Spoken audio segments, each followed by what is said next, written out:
नमस्कार, म Subhadra Bhandari. Nepal Israel .net को नियमित प्रस्तुति कार्यक्रम विशेष रिपोर्टमा यहाँहरूलाई हार्दिक स्वागत गर्दछु। दर्शकवृन्द, नेपाल र नेपालीको गौरव विश्वको सर्वोच्च शिखर सगरमाथाको चट्टानलाई मे 30 बिहिबार मध्यपूर्वको इजरायलमा रहेको विश्वको सबैभन्दा होचो भूभाग मृत सागर डेड सीको किनारमा रहेको निर्माणाधीन इकोलोजिकल पार्कमा एक समारोहका बीच स्मारक स्थापना गरिएको छ।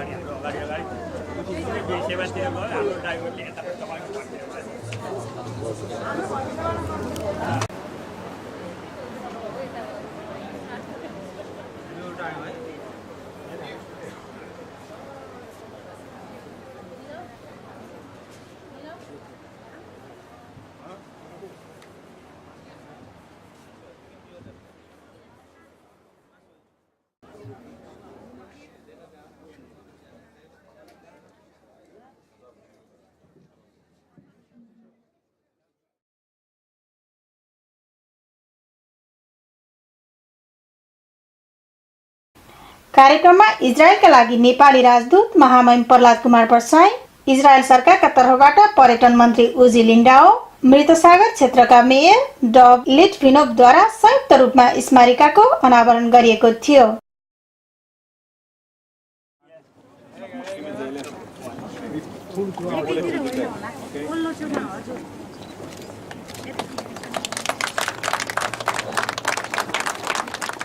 These are the stones from the Everest. These are the stones, and this is the statue. This is the Everest.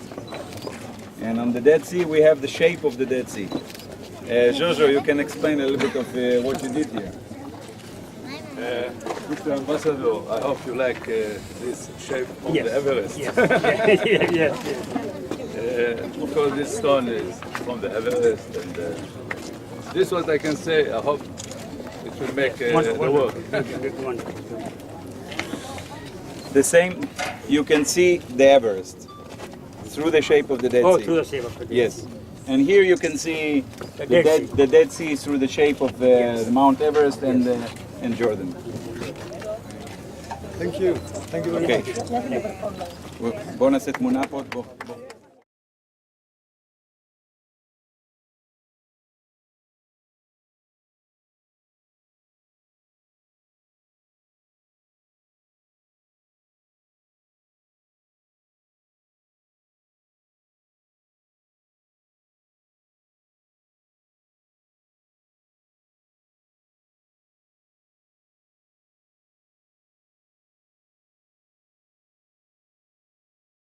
कार्यक्रममा अन्य विशिष्ट व्यक्तिहरूमा इजरायल स्थित विदेश मन्त्रालयका दक्षिण एसियाली मामिला निर्देशक खाइम होसेन, सगरमाथा आरोही इजरायली नागरिक नदाव बेन यहुदा लगायत उल्लेख्य इजरायली नागरिकहरू तथा नेपाली राजदूतावासका कर्मचारीहरू र इजरायलमा रहेका नेपालीहरूको समेत उल्लेख्य उपस्थिति रहेको थियो।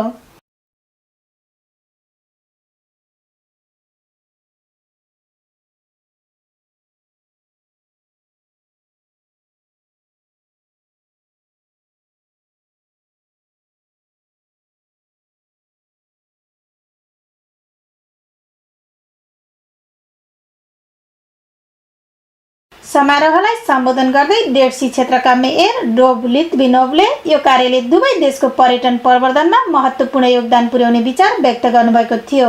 The Dead Sea, it's much more easier than what we did in Nepal. It took us 3 to 4 days to climb, and to do the ceremony in Amche Bazaar, it's only 4,000 meters climbing, but I can tell you personally that it was very difficult.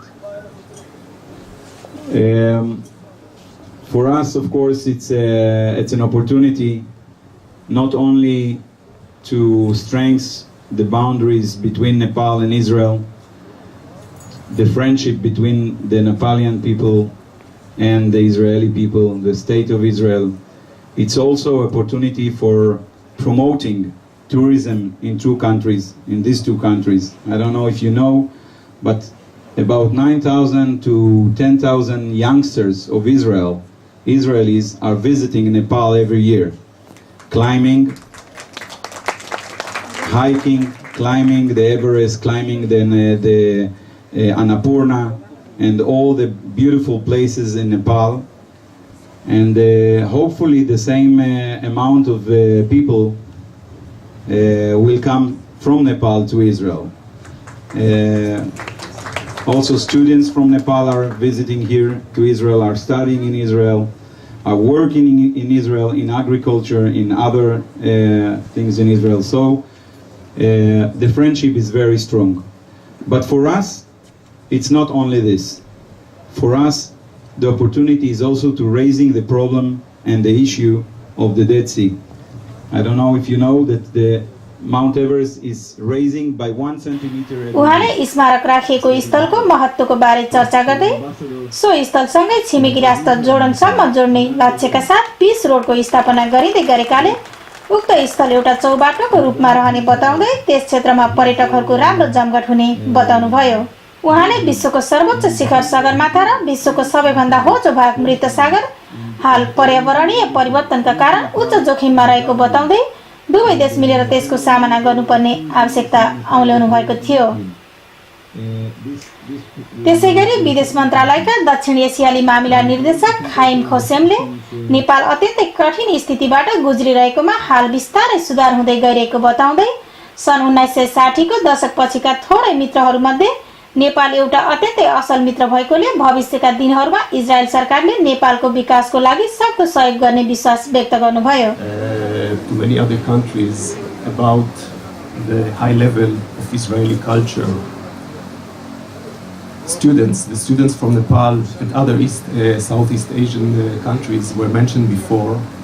We have here hundreds of students in the Arava. This is a joint project of the different Asian countries, the Ministry of Foreign Affairs and the Ministry of Interior. Those students are working and studying here, and when the period of training is completed after 11 months, they are going back to their countries and using their knowledge that they have acquired here in Israel and Arava and contributing to the most important sphere in the agenda of their countries, agriculture. Is very important today in Asia and also other countries of the world. In the beginning of this ceremony, we heard the song of Gali Atari about Nepal. I think this portrays really very correctly the situation in Nepal, which went through recent decades, very difficult situation. But today the Nepalese people and Nepalese government are trying to revive themselves. They are going through reforms. सोही क्रममा इजरायलका लागि नेपाली राजदूत महामहिम प्रहलाद कुमार परसाईले कार्यक्रम सफलताको लागि पुर्याउनु भएको योगदानका लागि तमोर रिजनल काउन्सिल क्षेत्रका मेयर डब लिट्विनोभ प्रति हार्दिक धन्यवाद ज्ञापन गर्नुभएको थियो। महामहिम परसाईले नेपालको प्राविधिक विकास र दुई देश बीचको दौत्य सम्बन्धलाई अझ प्रगाढ बनाउनको लागि इजरायल सरकारले निरन्तर सहयोग गर्दै आएको र यो स्मारक स्थापनाले नेपाल र इजरायल बीचको सम्बन्धलाई अझ बलियो बनाउँदै दुवै देशको पर्यटन प्रवर्धनमा समेत उल्लेख्य भूमिका खेल्न मद्दत पुग्ने बताउनुभयो। was established at the gate of the Mount Everest, where Mr. Dov Litvinov, the mayor of the Tamar Regional Council, were present among other dignitaries. These symbols indicate our historical bilateral relationship between our two friendly countries. Though geographically apart, Nepal and Israel have been nurturing their bilateral relations with cordiality, cooperation and mutual understanding of each other's aspirations ever since the establishment of diplomatic relations in 1960. By bringing these two landmarks of both our countries closer, though symbolically, through stones and monuments, both countries have been able to send a clear message that despite geographical distance, our two friendly nations, our countries are very much closer than imagine our thoughts. I thank you, Mr. Dov Litvinov and Mr. Chaim Kosen, for their kind words about our relationships. We are working very hard with the Ministry of Foreign Affairs and friends with like Mr. Chaim Kosen to further enhance our relationship in each and every field possible. I therefore wish to congratulate and thank Mr. Litvinov and his dedicated staff and of Tama Regional Council for organizing such a wonderful event, which will certainly contribute to further relations between our two countries and people. I would like to thank Honorable Dr. Uzi Landau, Minister of Tourism of the State of Israel, for sparing his valuable time to come here and to inaugurate the ceremony. Minister Landau is not only a senior minister and politician, but an academician and an intellectual personality also. It is an honor to have him with us this morning. Thank you, Your Excellency. It may be relevant to note that Nepal is the first country from South Asia to have established diplomatic relations with Israel. Our historical linkages have been further cemented by exchange of high-level visits, as well as presence of Nepalese students, academicians, trainees, caregivers, workers and visitors. Cooperation in various areas of cooperation of socio-economic development of Nepal has been the hallmark of Nepal-Israel relations. I wish to convey our deep appreciation to the government of the State of Israel for their continued support to the development of Nepal through technical assistance to develop agriculture as well as human resources, among others. I am confident that our cooperation will further extend in the days ahead. It is worth mentioning that the Nepalese people are highly appreciative for the kind gesture shown by the Israeli people and the authorities in welcoming Nepalese caregivers. In the same vein, the number of Nepalese students is growing in Israel who get world-class educational opportunities. Tourism. Tourism is another sector, another major aspect of our relations. Growing number of young Israelis visit Nepal every year and bring back home fond memories of Nepal. These people have been instrumental in shaping positive attitude among Israeli nationals towards Nepal and its people. We hope the establishment of two monuments in Mount Everest and Dead Sea will further promote cooperation in the tourism sector too. In Nepal, we are celebrating the Diamond Jubilee of the ascent of Mount Everest, starting from yesterday to 4 days. It is a fitting occasion today to unveil this monument by bringing Mount Everest to Dead Sea. Mount Everest was first conquered by Tenzing Norgay Sherpa of Nepal and Sir Edmund Hillary of New Zealand 60 years ago, 29th May 1953. After that, many people have climbed Mount Everest, among them 3 Israelis also. I wish to honor and congratulate them. I wish to thank my friend Mr. Nadav Ben Yehuda for his moving account of the climbing of Mount Everest. You have done the best. Finally, I would like to thank the organizer once again to make this event possible at the gracious presence of Honorable कार्यक्रमलाई सम्बोधन गर्नुहुँदै Israel सरकारका पर्यटन मन्त्री doctor उजी लन्डाउले Nepal र Israel बीच पर्यटन आदान प्रदान हुने र 1 वर्षमा 9000 इजरायली युवाहरूले नेपालको भ्रमण गर्ने र भविष्यमा ती युवाहरू स्वदेश फर्केपछि राजनीतिज्ञ, प्राज्ञ र सरकारी उच्च पदस्थ कर्मचारी हुनेछन्। यसरी दुई देशबीच भविष्यमा घनिष्ठ र मित्रवत सम्बन्ध स्थापित हुनेछ भन्ने धारणा व्यक्त गर्नुभएको थियो। Like all of us, to believe in many of the principles, in human decency, in commitment to one who is in agony and in danger to his life. One thing is uttering those principles, the other thing is to come to this test. If you are prepared to pay a price, just to fulfill your principle. And I believe that this is the first sign that on top of whatever happens and has already existed between Nepal and Israel, the fact that your country made it give an opportunity to an Israeli to stand up to this test and do it flying colors. Thank you for that. And thank you for you. Although I must admit, I would not have expected that from he who is going to become a lawyer. In any event, I salute you for that.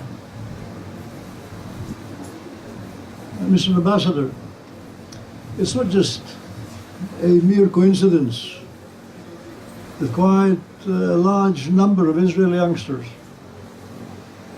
9,000 to 10,000 hikers, trekkers who come to Nepal from a future generation, that's quite a substantial number. The backpackers of today are going to be tomorrow's leaders. And amongst them you will find in Israel ministers, educators, planners, perhaps prime minister. It isn't just simply that Nepal is the highest country on earth. There is this touch of magic. There is this inspiration that our people from here derive, coming to your country once in small numbers and then once and again. And this is on an ongoing increase. There is this, I don't know, it's this untouchable kind of a thing that makes Nepal so close to the heart of people here in Israel. It is, of course, symbolic to see the Mount Everest, the highest place on earth, but also the Dead Sea, the deepest place on earth. There's something unique in it that makes this connection between this point and your point up there a connection that has to be continued to be cherished and emphasized. This time, of course, we'll need to see whatever possible just to try and minimize the problem that is developing here with the Dead Sea to the level that we will stabilize it and then मन्तव्यको क्रममा doctor लन्डाओले अझ धेरै नेपालीहरू Israel आउने आशा व्यक्त गर्नुभयो। यस्तै इजरायली सगरमाथा आरोही नदाव बेन यहुदा जसले आरोहणको क्रममा एक टर्कियन नागरिकलाई बचाएका थिए र त्यही कारणले उनले सगरमाथाको शिखर चुम्न मात्र 300 मिटर बाँकी रहँदा कसैको जिन्दगी बचाउन आफ्नो लक्ष्यलाई बीचमै थाती राखी आरोहण कार्यलाई समेत स्थगित गर्नु परेको थियो। उनले उपस्थितहरूलाई आफ्नो अनुभव सुनाएका थिए। 2013, there are more than 200 dead bodies inside the death zone, inside the higher altitudes of this mountain. In 2013, 200 dead climbers that cannot be evacuated from this layer because they are inside the death zone. So I saw the first dead body over there, and I looked at it, and I knew that this woman over there, she was a 36 years old woman from Canada. She died the evening before because I recognized the gear on her body, and I touched her, and she was dead for sure. She just froze over there because she was already on the summit, and while going down from the summit, her group just left her over there because she didn't move fast enough going down. They left her over there and they took her camera from her pocket and they sent the picture of her on the summit to her family in Canada because they wanted to show that she got to the summit. She actually stayed on the summit. 2 hours later I saw another dead body. Another new dead body, let's call it. 3 hours later, I saw my third dead body. It was a friend of mine, the Turkish climber, Aydin Irmak his name, 46 years old climber from Turkey. And he was stuck inside an ice crack over there. And he was without oxygen, he was without his crampons, he was without his ice axes, no camera, no bag. And I didn't realize that it was him because he was all swollen, all his face was just changed because of the frostbites. And I touched him, we touched the man, and I heard a sound, he was alive. So actually the first thing that I did was just I started cursing all the way. Because I knew this is a game changer, Titsan. He came all the way from Nepal. I knew it was a game changer because I cannot go on to the summit this way. This is a lose-lose situation. Let's say, I'm not ashamed to say that I thought maybe I should go up to the summit, just stay over there for 10 seconds, take the Israeli flag out, take a picture, only for 10 seconds, not for 5 minutes even. And then go down, take the man with me, and everybody's happy. I didn't mention it, but I found I found him 300 meters from the summit. So 300 meters is from here, 2 times from here to the red bus. It was supposed to take me 4 hours to get to the summit.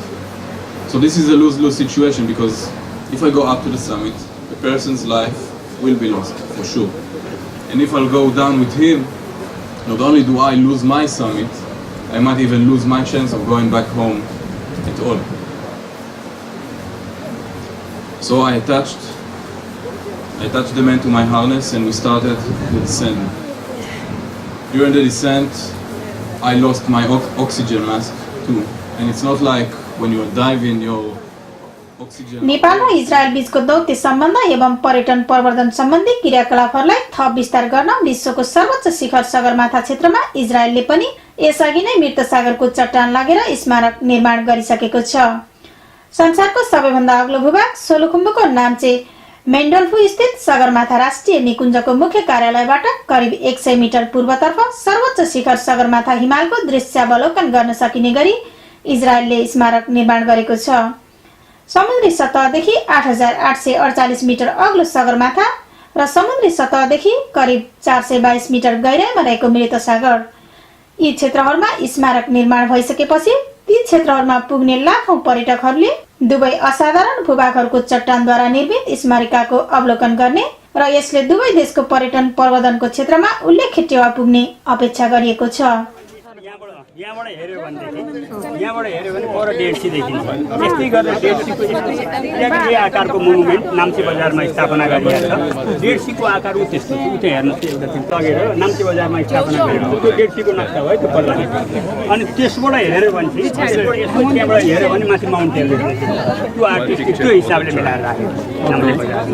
त्यसको विशेषता त्यो हो, यो दुई देशको बिचको यो सम्बन्ध र अनि प्रगाढ सम्बन्धको यो प्रतीक हो। यसलाई यसरी लिनुपर्छ। अनि यसले गर्दाखेरि एक अर्कामा इजरायलमा पनि धेरै अब यो ठाउँमा यो टुरिस्टिक सेन्टर हुँदैछ भविष्यमा, पर्यटन केन्द्र हुँदैछ। अनि यसले गर्दाखेरि यो पर्यटन केन्द्रमा आउँदाखेरि धेरैले धेरै पढ्छन् जान्दछन्। अनि यसलाई यो रोड अफ पिसको रूपमा यसलाई डेभलप गर्दैछ। यसले गर्दा धेरै इजरायलीहरू अरू इजरायलमा घुम्न आउने विदेशीहरूले पनि माउन्ट एभरेस्टको यसको बारेमा थाहा पाउँछन्। यसले गर्दा अवश्य पनि हाम्रो दुई देशको बिचको टुरिज्मलाई, दुई देशको बिचको एकअर्कालाई बुझ्ने कुरालाई अझ बढी मद्दत गर्छ। आज मन्त्रीज्यूले पनि भन्नुभयो हामी वेलकम गर्छौँ जहिले पनि नेपालीहरूलाई भन्ने कुरा र हाम्रो यो हृदयमा रहेको छ भन्ने कुरा हाम्रो फरेन मिनिस्ट्रीको डाइरेक्टरले भने जस्तै हाम्रो सम्बन्धलाई अझ प्रगाढ पुर्याउनको लागि मद्दत गर्छ। दर्शकवृन्द, यस कार्यक्रमले दुई देश बीचको सम्बन्ध अझ नजिकिने र नेपालमा पर्यटन प्रवर्धन सम्बन्धी थप विकास हुने खुसियालीले सहभागीहरू निकै उत्साहित देखिन्थे। यसै सन्दर्भमा हामीले कार्यक्रममा सहभागी केही व्यक्तिहरूसँग प्रतिक्रिया लिएका थियौं। श्री कृष्ण प्रणामी गैर आवासीय नेपाली युवा परिषद इजरायलका सचिव राजु सिलवाल भन्नुहुन्छ, तर अहिले यो सगरमाथाको ढुङ्गा लिएर जुन अहिले डेड सीको इकोलोजिकल पार्कमा एउटा मोनुमेन्ट इस्टाब्लिस गरेको छ, एउटा स्मृति, यहाँलाई कस्तो लागिरहेको छ? एकदम मलाई गौरव महसुस भइरहेको छ। हामी एउटा चाहिँ नेपाल विश्वको सबैभन्दा अग्लो शिखर सगरमाथा र यो चाहिँ इजरायल भनेको विश्वको सबैभन्दा होचो भूभाग जसलाई डेड सी भन्छ, यो ठाउँमा चाहिँ यो ढुङ्गालाई प्रतिस्थापन गरिएको छ। यहाँबाट हेर्दा भनेको डेड सी देख्न सकिन्छ। उहाँले भनिसक्नुभयो यहाँको चाहिँ प्रमुखहरूले यो चाहिँ जुन छ यहाँबाट चाहिँ हामीहरूले डेड सीलाई हेर्न सकिन्छ र यो एउटा चाहिँ ठुलो उपलब्धि मान्नुपर्छ देशको लागि। एउटा यसले भनेको यो पर्यटन क्षेत्रको विकास पनि गर्नेछ यसले र आन्तरिक। त्यस्तै एनआरएम इजरायलका वरिष्ठ उपाध्यक्ष तथा तामाङ समाज इजरायलका वरिष्ठ सल्लाहकार बिबी लामा तामाङ, नमस्कार हजुर। नमस्कार। अहिले जुन यो स्मारिका जुन सगरमाथाको चट्टान जुन अहिले तपाईँले पनि देखिराख्नु भएको छ र यहाँबाट सगरमाथाको एउटा सेप पनि बनाएको छ होइन, यसबाट हेर्दाखेरि ठ्याक्क डेड सी विश्वको सबभन्दा होचो भूभाग जुन भन्छौँ हामीले त्यो डेड सीलाई एउटा टार्गेट बनाइएको छ देखिन्छ। अहिले यो स्मारिका जुन उद्घाटन गर्ने अथवा चाहिँ यसलाई इस्टाब्लिस गरी काम भएको छ, यहाँ यसबारेमा यहाँले थोरै प्रतिक्रिया दिनुहोस् न, कस्तो लागिरहेको छ? सर्वप्रथम त यस ऐतिहासिक कार्यक्रममा उपस्थित हुनु पाउँदा मलाई गर्व लागेको छ। यो नेपाल र इजरायलको एउटा सम्बन्ध द्वैत सम्बन्धलाई यसले एउटा प्रगाढ गाडा बनाउने छ भने इजरायल सम्पूर्ण इजरायलवासी लगायत विश्वको हरेक कुना कुनाबाट आएको चाहिँ एउटा पर्यटकहरूलाई यो ठाउँमा स्मारक स्थापित गरेपछि भविष्यमा नेपाल सम्बन्धी जानकारी ज्ञानहरू पनि सबैले थाहा पाउने र यो नेपाल सगरमाथाको बारेमा सँगै नेपालको पनि पहिचानको कुरा आउने हुँदा यो एकदमै गर्वको र खुसी कुरा हो र यस्तो नेपाललाई चिनाउने यस्ता किसिमका कार्यहरू देश विदेशमा रहेको सम्पूर्ण चाहिँ नेपाली राजदूतावासहरू तथा विभिन्न देशमा कोअर्डिनेट गरेर यस्तो कामहरूलाई हाम्रो नेपाल सरकारबाट चाहिँ सदैव अगाडि बढाएर चाहिँ एउटा नेपालको पहिचान अन्तर्राष्ट्रिय रूपमा चाहिँ बढाउनलाई सक्रिय भूमिका निभाउनुपर्छ र पर्यटन क्षेत्रमा यसले ठुलो फड्को मार्नेछ भन्ने मलाई विश्वास लागेको छ। यस्ता कार्यहरूले एउटा नेपाली र हामी नेपालीहरूलाई पहिचानसहित र नेपालीहरूको गर्व र नेपालको चाहिँ पर्यटन मार्फत उन्नत विकास पुर्याउनलाई यसले धेरै नै टेवा पुर्याउँछ भन्ने मलाई विश्वास यसै सिलसिलामा तमु समाज इजरायलका महासचिव एम तमु भन्नुहुन्छ जुन अहिले स्मारिका उद्घाटन गर्ने काम पनि भइसकेको छ। हाम्रो कार्यक्रम लगभग सकि पनि सकेको छ। अहिले तपाईँलाई एउटा नेपाली भएर र आफ्नो गौरव अहिले इजरायलको एउटा विश्व मिडल इस्टकै सबभन्दा शक्तिशाली देश इजरायलमा चाहिँ इस्टाब्लिस गर्दाखेरि र यो अर्को कुरा विश्वको गौरव बोकेको यो मृत सागर जुन डेड सी भनिन्छ डेड सीमा इस्टाब्लिस गर्दाखेरि यहाँले कस्तो अनुभूति गरिराख्नु भएको छ? धन्यवाद कृष्णजी दुई शब्द बोल्नु दिएकोमा। म धेरै आज खुसी भएँ र हामी नेपालीहरू पनि धेरैजना यहाँ भेला भएको छौँ र यस्तो कार्यक्रमहरू हुँदाखेरि पहिला पनि यस्तो कार्यक्रमहरू धेरै भयो र नेपालीहरूको पहुँच नेपालीहरूको एउटा आउने चाहिँ एउटा मैले थोरै देखेको थिएँ र मैले यहाँ नेपालीहरूको धेरै पनि देखेँ र हामी प्रति इजरायलीहरूको भावना पनि एकदम सद्भाव राम्रो देखेँ मैले होइन। अब यसले यो जुन एउटा सगरमाथाको प्रतीकले के देख्यो भनेदेखि नेपाल कहाँ हो भन्ने कुरो यहाँको मान्छेहरूलाई थाहा थिएन र नेपालमा हाम्रो चाहिँ जुन हिमालय हो यो चाहिँ अग्लो रहेछ। यो सबभन्दा संसारको सबभन्दा अग्लो चाहिँ हिमालय चाहिँ हाम्रो देशमा माउन्ट एभरेस्ट रहेछ भन्ने कुरो एउटा प्रतीक हामीले आज यहाँ झुल्कायौँ। यसले हाम्रो देशको के छ भनेदेखि सबभन्दा अग्लो र सबभन्दा होचोको एउटा नजिक एउटा सम्बन्ध एउटा जुन बनाएको छ यसले हामीलाई धेरै खुसी बनाएको छ। नेपाल पनि के हो भन्ने कुरा आज चिन्यो। नेपाली हामीमा पनि खुसी लाग्यो। नेपाली पनि नेपालको लागि पनि एउटा पर्यटक स्थलमा चाहिँ हामी अघि बढ्नेछौँ भनेर जुन इजरायलीहरूले हाम्रो यहाँ मिनिस्टरहरूले देखाउनु भयो यसमा हामी धेरै खुसी छौँ। यसले आगामी दिनहरूमा पर्यटन विकासको चाहिँ त्यस्तै कपिल वस्तु दिवस अभियानकी इजरायल संयोजक मिना बान्तवा धन्यवाद भण्डारीजी धेरै धन्यवाद छ तपाईँलाई यसको लागि र आज हामी यहाँ आएको छौँ सबैजना नेपालीहरू तेल अभिवबाट र हाम्रो एम्बेसीबाट एम्बेसडरज्यूको उसबाट चाहिँ अब हाम्रो धेरै ठुलो काम भइरहेको छ। आज उहाँ आएदेखि चाहिँ यता मैले धेरै प्रगति देखेको छु र यसबाट चाहिँ मैले धेरै ठुलो हामीलाई चाहिँ हुने भयो भन्ने मलाई थाहा पाएको छ। कसो भने अब यहाँका मान्छेहरूले पनि सगरमाथा कहाँ छन् भन्ने कुरो थाहा थिएन। सगरमाथा चाहिँ नेपालमा पर्दो रहेछ भन्ने कुरा र उहाँलाई थाहा भयो र हामीलाई पनि अब यहाँ आएर देशी चाहिँ भनेको सबैभन्दा होचो ठाउँ रहेछ भन्ने कुरो थाहा भयो र उहाँ नेपाल र यहाँ इजरायलको मैत्रीत्व सम्बन्ध पनि गाढा रहेको छ अहिले रहिसकेको छ भन्ने मैले बुझेको छु र हाम्रो यो उसबाट चाहिँ हेर्दाखेरि देशी सिधै देखिने र यो नमुनाबाट चाहिँ हामीलाई देशी देखिने र नाम्चेबाट पनि के अरे देशीको उसबाट ठिक्क सगरमाथा देखिने उहाँहरूले बनाउनु भएको रहेछ होइन। अनि अब यसबाट हाम्रो पर्यटक र प्रवर्धन क्षेत्रलाई पनि धेरै सहयोग गर्छ र यसबाट हामीले अझै मिडियाबाट धेरै टाढासम्म लान सक्यौँ भने हाम्रो वर्ल्डलाई पनि अझै यसबाट एउटा उदाहरण बन्ने छ।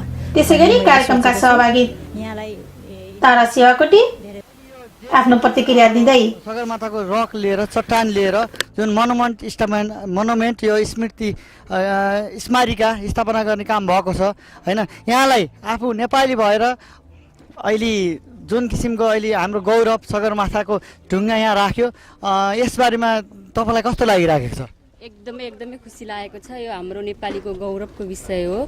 हामीले यसमा गौरव गर्नुपर्छ र धेरै खुसी छौँ। यो हामीलाई विश्वमा चिनाउने यो ठुलो एउटा सुवर्ण अवसर हो। धेरै नै खुसी छु नेपाली भएकोमा र सगरमाथा हाम्रो देशमा भएकोमा धेरै खुसी छु म। यसले तपाईँलाई हाम्रो नेपालको पर्यटन प्रवर्धनको क्षेत्रमा कस्तो किसिमको उपलब्धि हासिल गर्ला जस्तो लाग्छ?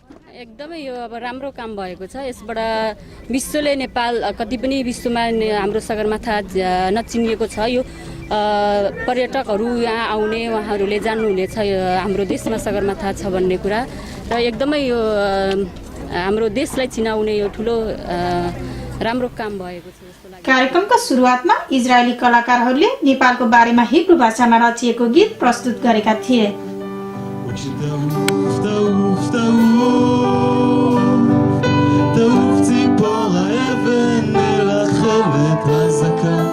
אז הפילים המפוסלים ידעו סוף סוף לנוע ולגמור ימינו המזרקה ומספרים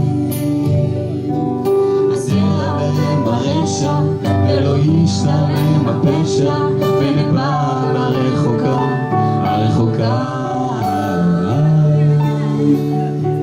יגיע תור השפע וגם כל חסרי הישע לא ידעו על מצוקה ומספרים עדיין לא ידוע אם מחר או עוד שבוע ונקבל הרחוקה תעוף ציפור האבן אל החמת הזקה וכשתעוף ציפור האבן תהיינה מלחמות המזימה והאימה יהיו רק זיכרונות מן השנים העקומות וכשתעוף हस्त दर्शकवृन्द, आजको कार्यक्रम यहाँहरूलाई कस्तो लाग्यो? कार्यक्रम हेरेर यहाँहरूले आफ्ना सल्लाह सुझावहरू अवश्य दिनुहुनेछ भन्ने अपेक्षा राखेका छौँ। यहाँहरूको सल्लाह सुझावले हाम्रो मार्गदर्शन हुनेछ। आजको यस कार्यक्रमबाट म कार्यक्रम प्रस्तुता सुभद्रा भण्डारी लगायत सम्पूर्ण नेपाल इजरायल.net युनिट बिदा चाहन्छ। नमस्कार।